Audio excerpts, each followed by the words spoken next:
Okay, so you're with me now at the bottom of page 11, and we're going to review now how to solve the two-step inequalities. So solving two-step inequalities is the exact same as solving our equations, except we don't have an equal sign in our answer. And friendly reminder that if you have a coefficient that is negative, or if you have a denominator that is negative, you flip the symbol. So questions 1 and 2 have been done here for you. And I'm going to review now for number 1, that when you drop the line, you're recognizing that the negative 4 is your constant, so you add 4 on both sides. When you add the 4 on both sides, it's going to cancel out our constant, and then we're left with 7n is greater than 14. Now you're going to divide on both sides by 7, and since we didn't have a negative involved, we don't need to worry about flipping around our symbol, and n is greater than 2. Now over on the number line, we have an open circle on the 2, and then we shade to the right because it was greater than. For the next one, number 2, we have a constant of positive 4, so when we drop our line, we subtract 4 on both sides. That cancels out this constant, but careful folks, we're left with a negative 3 as our coefficient, so we have a negative 3 that we're now going to be dividing on both sides. When you divide both sides by that negative number right there, that means we have to flip our symbol around. Notice that I've turned the alligator symbol around in my final answer. And now we get that x would be less than or equal to this negative 7. So when you graph it on the number line, you put the circle on the 7 and you color it in, and then we're going to shade backwards because it's less than. Friendly reminder, folks, that when you're building your number line around that negative 7, that negative 6, negative 5, negative 4, negative 3 are to the right, and negative 8, negative 9, negative 10, and negative 11 go back to the back. All right, once you've got 1 and 2 solved and graphed, you can move over in your packet to the next page. All right, so now we're on number 3. For number 3, we have a constant of negative 5, so we add 5 on both sides to cancel it out, and now we have y divided by 3 is less than the negative 5. Negative 10 plus 5 is negative 5. Now, since we have a denominator of 3, we multiply on both sides, and that cancels it out over here. And when you multiply the negative 5 by 3, you get a negative 15. Since the 3 was not a negative number, we don't have to worry about flipping the symbol. So we have y is less than 15. So we have an open circle on that negative 15, and then we shade back to the left for less than. Now careful about number 4. After you get rid of the 6, you have to be mindful of the fact that that negative out front of the fraction goes with the denominator. If you put that negative in with the denominator, you're going to catch that in your next step. You multiply both sides by the negative 3 for it to cancel out. The negative 8 times the negative 3 is a positive 24, and then we turn the symbol around in our final answer. So for this one, we get m is less than or equal to the 24. So on the number line, we have a closed shaded in circle, and we shade back to the left for less than. Now you're going to notice that for numbers 5 and 6 and 7, the work isn't done here for you because I wanted to make sure you guys really understand how to attack problems like 5, 6, and 7. Now you're going to notice that for number 5, we have a denominator of 15. And then we have a negative 9 with the a in the numerator. Just like you're used to doing, our first step here is going to be to multiply both sides by the 15, because that is going to cancel out the denominator. And then we have the negative 9 plus a is greater than, and then 1 times 15 is 15. From here, you know what to do next. You're going to add the 9, that cancels out your constant. And now a is greater than this 26. So if a is greater than the 26 on the number line, we have an open circle, and we're going to shade greater than. All you have to do for a problem like number 5 is multiply to get rid of that denominator of 15, and then add to get rid of that coefficient, or the constant of negative 9. All right, now let's try another one for number 6. This time we have a denominator of 21. So we're going to multiply both sides by the denominator of 21. That's the opposite of division. So that cancels out, and we have b minus 2 is less than negative 21. Now you're just going to add 2 and add.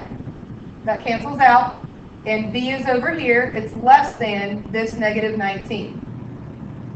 We don't need to flip the symbol for that one, y'all. However, we will rewrite it with the b coming first, and the alligator symbol will still leave the negative 19. That allows us to see that we're going to have a closed circle on that 19 that's negative, and then we're going to shade back to the left because it's less than.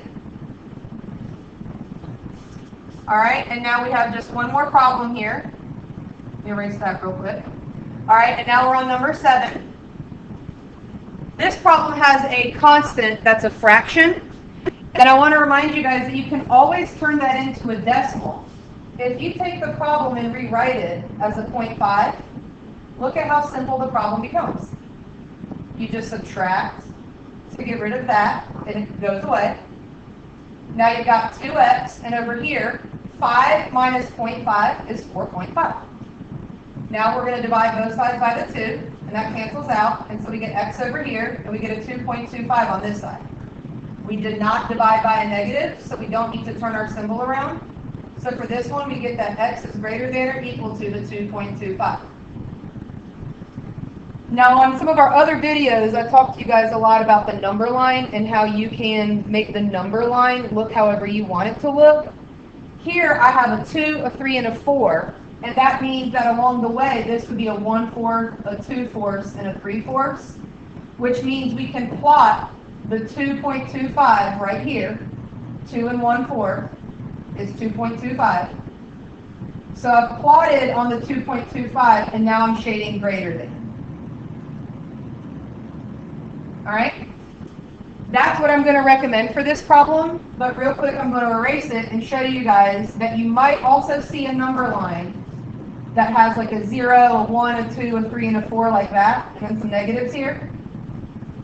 And that the 2.25 might be estimated for you right there, and then you can shade greater than. So it's up to you if you kind of want to estimate that point in between the integers, or make your number line such that you actually have room for the decimals.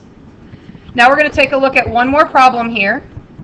And it's going to be this question with a negative 2/3 as our constant. If I show you guys off to the side a problem like this, it just says y minus 4 is less than or equal to negative 6. All you do to solve is add the 4. And it goes away. Now I'm going to not even focus on the rest of that problem, and I'm going to now refocus on the problem you see in your packet. All we have to do to solve this inequality is add on both sides. Now this negative 6 plus the 2/3, I'm going to show you actually down here that you can take the negative 6 and add the 2/3 by finding a common denominator. Ask yourself, what divided by 3 would give you the negative 6? What divided by 3 is going to give you negative 6? That's where I got the negative 18 right there, y'all. So all I did was take that red number and make it out of thirds, so we have a common denominator. And now I can take negative 18 plus 2 and get the negative 16/3. Chances are what I just said was too much for you, and you don't like adding fractions and having to worry about a common denominator. So I'm going to remind you guys that you have your handy dandy calculator, and all we're trying to do is add the 0.66 that repeats to the negative 6. So I'm going to open up the calculator. First, I want to remind you that 2/3, you can take 2 divided by 3 and get the 0.6s that repeat. Now all you have to do is add that to the 6, which was negative. And in the calculator, you can see that it's the negative 5.33333333. And you guys know that 0.3 repeating is 1/3. So the answer here is the negative 5.3s repeating, or negative 5 1/3. And since we didn't multiply or divide by a negative, we do not need to worry about flipping that symbol. This problem looks complicated and it looks difficult, and it's not so bad.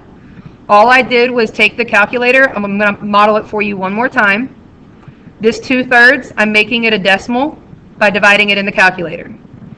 So I have y minus 0.666 and that's why I'm adding the 0.6 on both sides. So we're just adding that to the 6 that was negative, and there is the answer. The 0.3s that repeat are a 1/3, and depending, sometimes you might have to rewrite it as an improper. So the 5 and 1/3, I want to remind you guys to multiply 5 times 3 and get 15. Now add the 1, and that's where I'm getting the 16/3. And of course, because it was negative in the original problem, we have a negative 16/3. So if you want to plot negative 5 and 1/3 on the number line, there's your negative 5, and then just go over another third. And it's going to be less than or equal to the negative 5 and 1/3. Yes, you're going to see problems with fractions, and yes, you can use a calculator. And that takes care of this video.